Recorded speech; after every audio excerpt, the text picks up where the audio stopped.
If you're over 60 and you're not paying attention to what happens in your first 10 minutes after waking up, stop everything right now and listen carefully. Because what I'm about to show you could literally be the difference between a normal Tuesday morning and a cardiac emergency, the shocking part. You're probably doing it right now without even realizing it.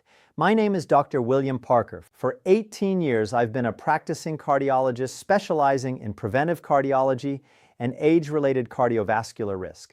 I work with hundreds of patients over 60 every single year, and I've noticed something most doctors don't talk about directly. The most dangerous hour of your entire day isn't during exercise. It's not during stress at work. It's not during a meal. That critical window, the first 60 minutes after you wake up. Emergency rooms see a 40 to 50% spike in heart attacks and strokes between 6 a.m. and 10 a.m. compared to any other time period during the day. That's not random. That's not bad luck. This is pure physiology, and here's what matters most. Nearly all of this increased risk is preventable. I treated a patient named Richard, 67 years old, who had a minor heart attack on a Tuesday morning at 6:45 a.m. Nothing unusual about that morning. He got up and did what he always did. His heart couldn't handle it. But when we reviewed his morning routine step by step, we identified exactly what was putting unnecessary strain on his cardiovascular system during its most vulnerable window. We changed two habits. His blood pressure stabilized. His morning symptoms disappeared. His cardiologist notes improved dramatically. That's what today is about. Not scary warnings, not extreme lifestyle changes, but 4 specific evidence-based adjustments that work with your body's biology instead of against it. And every single one takes less than 5 minutes to implement. If you find this helpful, subscribe now. This channel is built entirely around this kind of practical, science-backed cardiac prevention information that actually changes how people live. Now let's get into what's actually happening inside your body right now, every single morning. Before we look at the 4 habits themselves, you need to understand one fundamental concept. I call it the critical morning window. Without this foundation, the rest of today won't fully click into place. Here's what happens inside your cardiovascular system in the first 60 to 90 minutes after waking. 3 specific things occur simultaneously. 1, your blood pressure spikes rapidly. Your blood pressure doesn't wake up gradually, it spikes significantly. Research using 24-hour ambulatory blood pressure monitoring, the gold standard, has shown that between the minutes of waking and roughly 30 minutes after, your blood pressure increases much more steeply than it does at any other point during the day. We're talking a rapid 10 to 20 millimeter increase in systolic pressure within just a few minutes. Is this normal? Absolutely. Every human experiences this. But understanding this spike is the key to understanding the morning risk window. 2, your body releases stress hormones. Your body doesn't just increase blood pressure, it dumps a significant amount of stress hormones into your bloodstream the moment you wake up. Cortisol, adrenaline, noradrenaline, all part of your body's natural wake-up sequence. These hormones activate your sympathetic nervous system, the fight or flight system. The consequence? Your heart rate climbs, your arteries tighten, your blood vessels constrict slightly. All of this happens automatically. All of it happens right on top of the blood pressure surge we just talked about. 3, this creates a vulnerability window for people over 60. And here's where most doctors stop talking, but this is where the crucial information lives. A landmark study published in the European Heart Journal tracked over 6,600 cardiac events. Researchers found that when you look specifically at the steepness of someone's morning blood pressure surge, not their average blood pressure throughout the day, but specifically how sharp that morning climb is, that steepness alone was associated with a 35 to 45% increased risk of cardiovascular events compared to a more gradual morning rise. Let that sink in. The rate at which your pressure climbs in the morning matters more than the absolute numbers you see the rest of the day. 2 people can have identical blood pressure readings at 2 p.m., but dramatically different cardiac risk at 6:30 a.m. based purely on how steep their morning surge is. Think of it this way. Your cardiovascular system overnight is like a river flowing gently, calmly at low volume while you sleep. Your heart rate slows, your blood pressure dips. Everything settles into a quieter rhythm. Waking up is like a dam opening all at once, redirecting a rapid, forceful surge of water back into that same river within minutes. That surge is necessary. It's what gets you up, alert, and moving. But a river that's just received a sudden surge of water is also more vulnerable to pressure on its banks, to strain on its structure. Your blood vessels experience something similar. Understand this cascade. Your body wakes and your blood pressure and stress hormones begin their natural morning climb. Completely normal. Happens to everyone. Then certain morning habits, the ones we're about to cover, arrive right on top of that surge. Jumping up suddenly. A shocking temperature change. Caffeine hitting an already activated nervous system. When you layer these habits on top of the natural surge, morning after morning, year after year, you're asking your cardiovascular system to handle its most demanding hour with almost zero support. Your blood vessels are already working harder, your heart is already pumping faster, your arteries are already under more pressure. Then you add unnecessary additional stress right into that window. That combination is exactly where the risk lives. Think back to your mornings 10 or 15 years ago. Do you remember being able to jump out of bed without feeling dizzy? Do you remember your first cup of coffee not affecting you the way it does now? Do you notice yourself feeling foggy or slightly unsteady in those first few minutes after waking when you didn't used to? Many people over 60 notice these shifts and just assume mornings have gotten harder with age. What they don't realize is they're experiencing early warning signs of a cardiovascular system being pushed harder than it needs to be. None of this means your body is failing. It means you haven't yet made the small adjustments that work with your biology instead of against it. Everything I'm about to share with you is simple. None of it requires overhauling your life. Every single one of these 4 habits takes less than 5 minutes to adjust. Together, they make a measurable difference. Before we go deeper, I've created a free cardiac safety guide specifically for people over 60. It's a structured way to implement these habits into your daily routine. Thousands of people from this community are already using it. The link is in the description below. Grab it now and we'll continue walking through this together. Habit 1, jumping out of bed immediately. The first habit I see almost every patient over 60 doing every single morning, and it's usually the first thing we adjust, is jumping out of bed the second you wake up.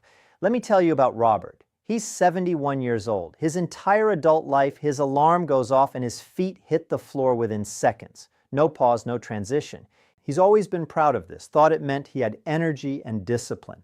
About a year ago, he started experiencing brief episodes of dizziness upon standing, especially in the morning. He'd get up, feel a few seconds of graying in his vision, catch himself on the bedpost, and it would pass. He thought this was normal aging. It wasn't.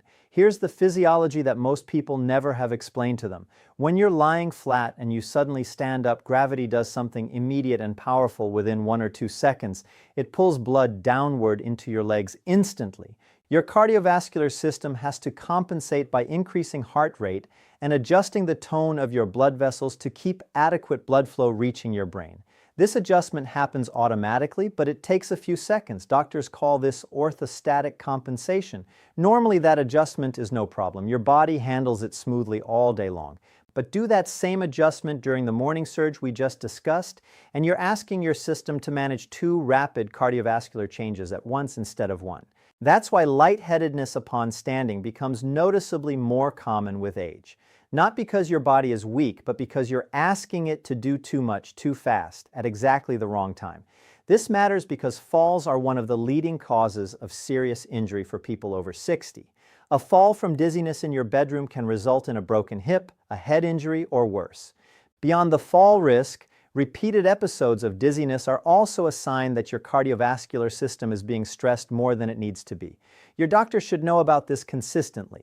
Here's the fix, and it's genuinely simple. When you wake up, sit on the edge of your bed for 90 seconds to 2 minutes before you stand up. Let your feet touch the floor. Take 3 or 4 slow, deep breaths. Maybe think about something calm. Give your blood pressure and heart rate 90 seconds to stabilize before asking your body to make the full transition to standing and moving. That's it, 90 seconds. The mistake almost everyone makes is treating this pause as something only weak or elderly people need to do. In reality, it's a low-effort habit that works with your body's natural adjustment period instead of fighting against it. I've had patients tell me that simply sitting for 90 seconds before standing has eliminated their morning dizziness entirely within a week. You're not fighting your cardiovascular system anymore. You're working with it, and it notices the difference immediately. Habit 2, drinking coffee on an empty stomach. The second habit is one that surprises almost everyone when I explain it clearly. Most people think coffee is either fine or it isn't, and that's the end of the conversation. That's not the full picture. Drinking coffee immediately upon waking, before you've eaten anything, before you've had water, as the very first thing you consume, this is a pattern I see repeatedly, and it's creating unnecessary cardiovascular stress. Meet Sarah. She's 68 years old. Her morning routine was automatic. Alarm, coffee, nothing else. She'd been doing this for 40 years. The problem started showing up about 3 years ago, when she noticed her blood pressure readings became increasingly erratic, especially in the mornings. Some mornings it was normal. Other mornings it would spike 15 to 20 points higher. She couldn't figure out the pattern. I asked her one simple question. Are your mornings different? Do you have coffee on different schedules? She realized that on mornings when she had coffee within 5 minutes of waking versus mornings when she had it 30 minutes later, her blood pressure was measurably different. This wasn't coincidence, this was physiology. Caffeine is a stimulant. It directly activates your sympathetic nervous system. That's the same fight or flight system that's already ramping up as part of your natural morning surge. When you drink caffeine, research shows it produces an acute, measurable rise in both blood pressure and heart rate within 15 to 30 minutes. That effect is more pronounced in people who don't drink caffeine regularly. It's somewhat blunted but not eliminated in chronic coffee drinkers. The important detail: timing matters more than the caffeine itself. The concern isn't that coffee itself is dangerous for people with healthy hearts. Millions of people have coffee every morning without problems.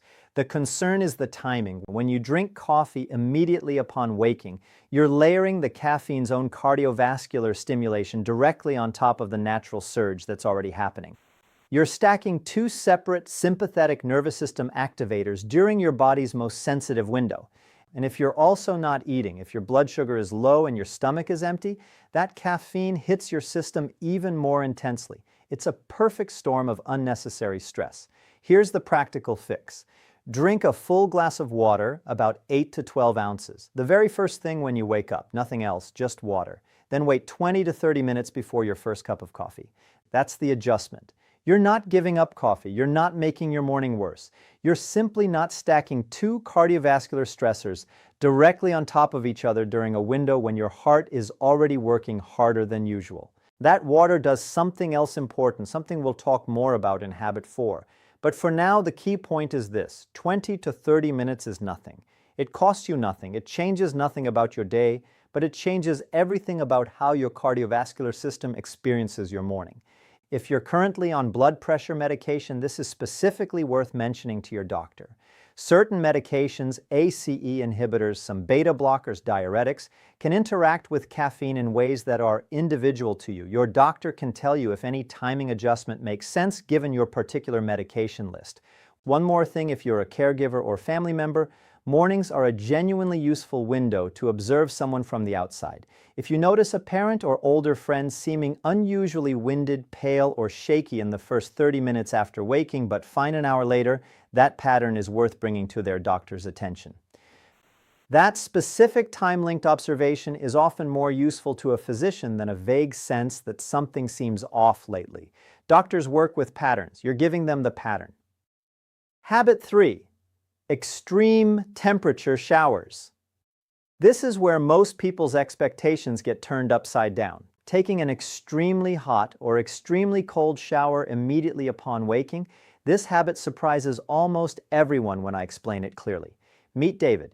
He's 65 years old. For years, he'd been taking pride in starting his mornings with an intensely hot shower, the hotter the better. He thought it was energizing, part of his morning discipline. It was his way of waking himself up completely and getting ready for the day with intensity. Here's what he didn't know about shower temperature and cardiovascular health.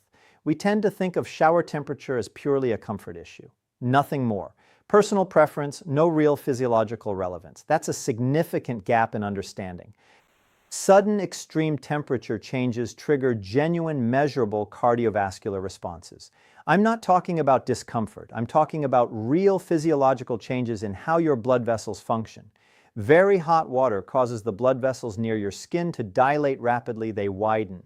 This can cause a relatively sudden drop in blood pressure, particularly when you step out of the hot shower into cooler air.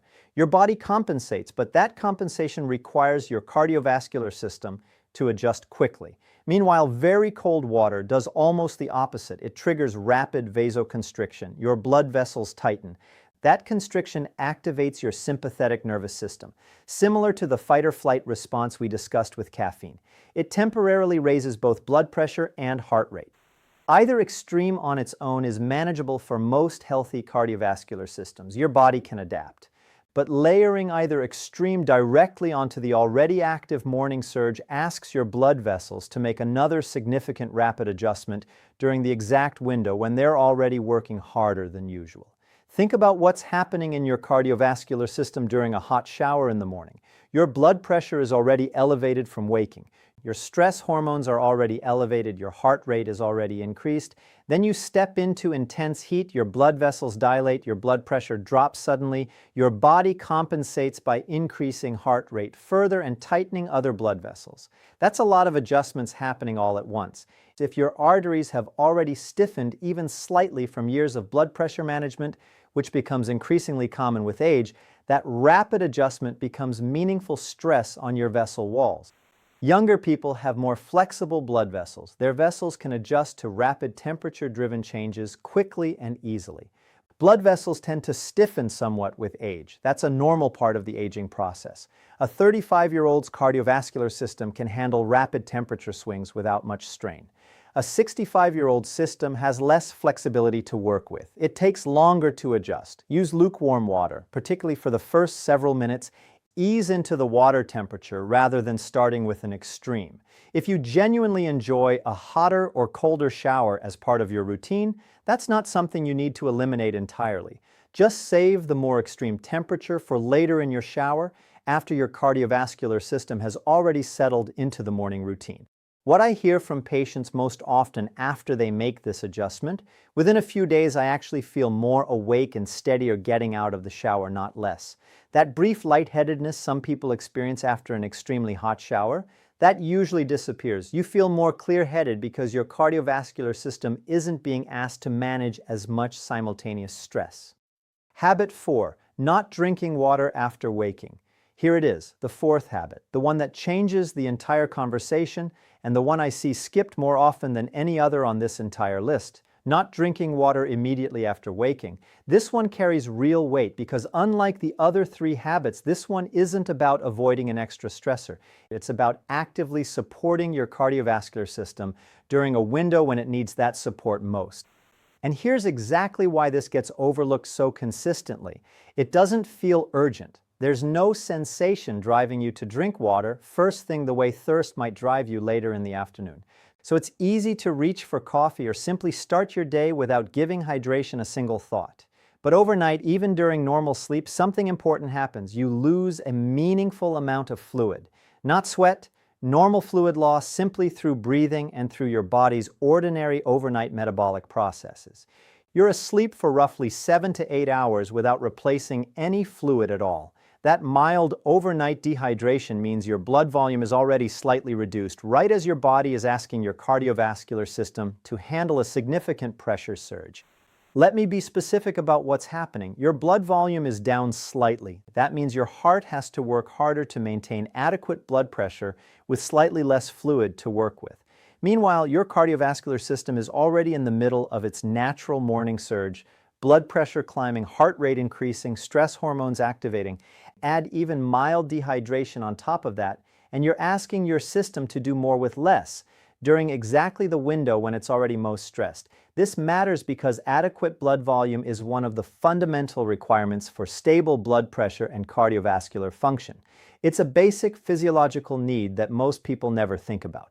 Here's the practical fix, and it's genuinely the simplest adjustment on this entire list. A full glass of water, about 8 to 12 ounces, as the very first thing you do upon waking, before coffee, before breakfast, before anything else. This single habit restores your blood volume right as your cardiovascular system is navigating its most demanding hour. That's it. 1 glass of water. The practical tip that makes this actually stick. Keep a glass or bottle of water on your nightstand the night before. so it's the very first thing you see when you open your eyes. Small friction points, having to get up and walk to the kitchen, are often the difference between a habit that sticks and one that quietly disappears after a few days. Remove the friction, put the water right there. Bonus, this water works perfectly with the pause we discussed in habit 1. You wake up, you see the water right there, you drink it, you sit on the edge of the bed for 90 seconds while you hydrate and let your system stabilize, and then you stand up.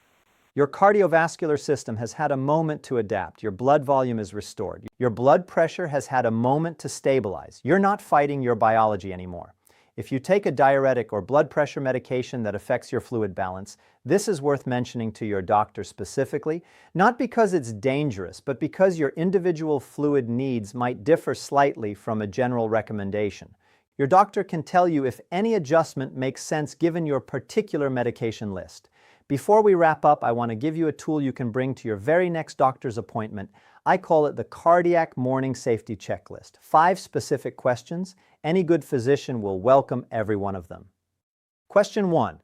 Based on my blood pressure history, is my morning surge something we should be specifically monitoring? Would home blood pressure readings right after waking be useful for us to track? Question 2. Given my current medications, is there anything about morning timing, coffee, showers, getting up, anything that I should be handling differently? Question 3. Have I ever experienced dizziness or lightheadedness upon standing? If so, is that something we should evaluate further to understand what's causing it? Question 4. Is my current caffeine intake and its timing appropriate given my specific blood pressure and heart health? Question 5.